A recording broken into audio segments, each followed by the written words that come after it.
ये कहानी किसी बॉलीवुड फिल्म से कम नहीं है। एक हाई प्रोफाइल ठगी, बड़े बड़े नेता, करोड़ों की डील और आखिर में पुलिस की जबरदस्त साजिश बेनकाब करने वाली कार्रवाई। तीन दोस्तों का एक ऐसा गिरोह जो आलीशान जिंदगी जीना चाहता था। क्लब, महंगे ब्रांड्स और नशे की लत ने उन्हें ऐसा जाल बुनने पर मजबूर कर दिया जिसे सुनकर बड़े बड़े नेता भी एक पल के लिए चौंक जाए। दोस्तों, प्लान बिल्कुल सीधा था। बड़े नेताओं को कॉल करना, उन्हें मंत्री बनाने का लालच देना और फिर करोड़ों की डील पक्की करना।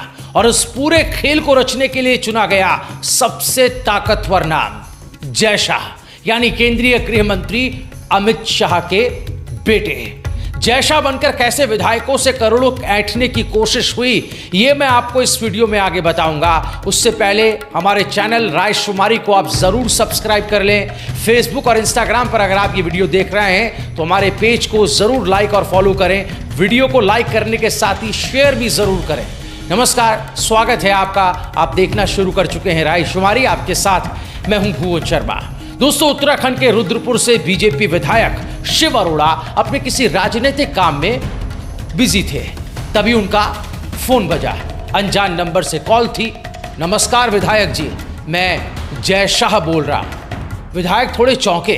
देश के सबसे ताकतवर नेता के बेटे की कॉल, आखिर उनसे क्या काम हो सकता है। आवाज आत्मविश्वास से भरी हुई थी।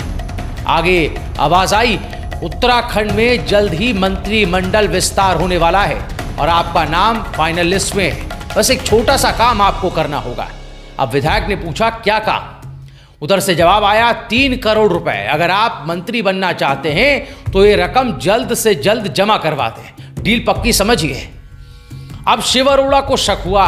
राजनीति में इस तरह के खेल आम होते हैं, लेकिन क्या कोई सच में अमित शाह के बेटे के नाम पर ऐसा कर सकता है?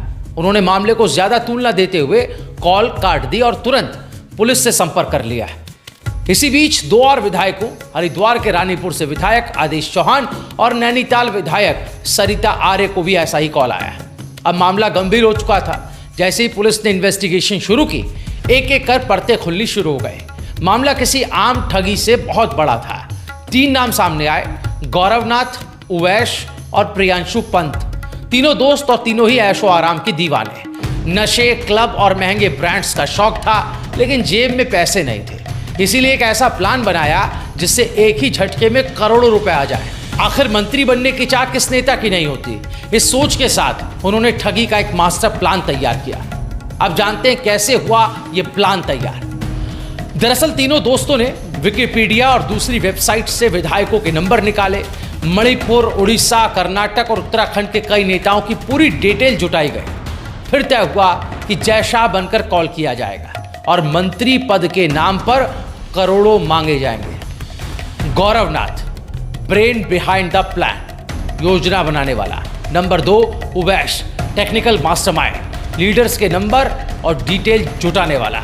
Number 3 Priyanshu Pant, speech expert, जिसकी आवाज दमदार थी, जिससे कि कॉल कराई जाए, जो कि जय शाह बनकर कॉल कर रहा था। अब सब कुछ तैयार था। 2 अलग अलग सिम कार्ड लिए गए, एक जय शाह के नाम से और दूसरा सिम कार्ड जय शाह के पीआरओ के नाम से। और फिर 13 फरवरी से फोन घुमाने का सिलसिला शुरू हो गया। लेकिन विधायकों की समझदारी ने पलट दिया खेल। शिव अरोड़ा को पहले ही शक हो गया था। उन्होंने पुलिस को सूचना दे दी। जांच शुरू हुई तो हरिद्वार और नैनीताल से भी ऐसी ही शिकायतें मिलने लगे। जब पुलिस ने कॉल ट्रेस करना शुरू किया तो 2 आरोपियों उवैश और प्रियांशु पंत को पहले ही धर लिया गया। लेकिन असली मास्टरमाइंड गौरवनाथ अभी भी फरार था। अब पुलिस के लिए यह मामला प्रेस्टीज का सवाल बन चुका था। पुलिस लगातार इस मामले पर गौरवनाथ की तलाश कर रही थी। तभी एक अहम सुराग हाथ लगा। गौरवनाथ दिल्ली में है। उत्तराखंड पुलिस की एसओजी टीम ने फौरन जाल बिछाया। कड़कड़डुमा कोर्ट के पास एक ठिकाने की पहचान की गई जहां गौरवनाथ छिपा हुआ था। जैसे ही पुलिस वहां पहुंची, गौरवनाथ ने भागने की कोशिश की, लेकिन उसे धर दबोचा गया। पूछताछ में उसने कबूल किया कि जेल में रहते हुए उसने ठगी के तरीके सीखे थे। अगर गौरवनाथ, उवैश और प्रियांशु अपनी तेज बुद्धि और रिसर्च स्किल्स को किसी सही काम में लगाते तो शायद बहुत आगे जाते, लेकिन लालच, ऐशो आराम और गलत संगत ने उन्हें सलाखों के पीछे पहुंचा दिया। अब उनके सामने कोई मंत्री पद नहीं, बल्कि एक लंबी कानूनी लड़ाई और जेल की सज़ा है। इससे सबक क्या मिलता है? सबक ये कि राजनीति में ऊंचाई पाने के लिए कड़ी मेहनत करनी पड़ती है, शॉर्टकट नहीं चलते हैं और जीवन में भी यही नियम लागू होता है। बहरहाल ठगी के इस बड़े गिरोह के पर्दाफाश होने के बाद, इस बड़े कांड के खुलासे के बाद, इस बारे में आप अपनी क्या ओपिनियन रखना चाहेंगे, क्या राय रखना चाहेंगे, ज़रूर कमेंट कीजिएगा। जब वीआईपी लोगों को इतनी आसानी से ठगने की कोशिश की जा सकती है तो आम आदमी के लिए ना जाने कितने प्रकार के जाल बुने जाते हैं। हर दिन ऐसे कई केस आते हैं, खासतौर पर साइबर क्राइम से जुड़े हुए। इस बारे में आप अपनी राय खोलकर हमें कमेंट में बताएं। इस वीडियो को ज़्यादा से ज़्यादा शेयर करें। ऐसे ही खबरों के लिए देखते रहिए राय शुमारी।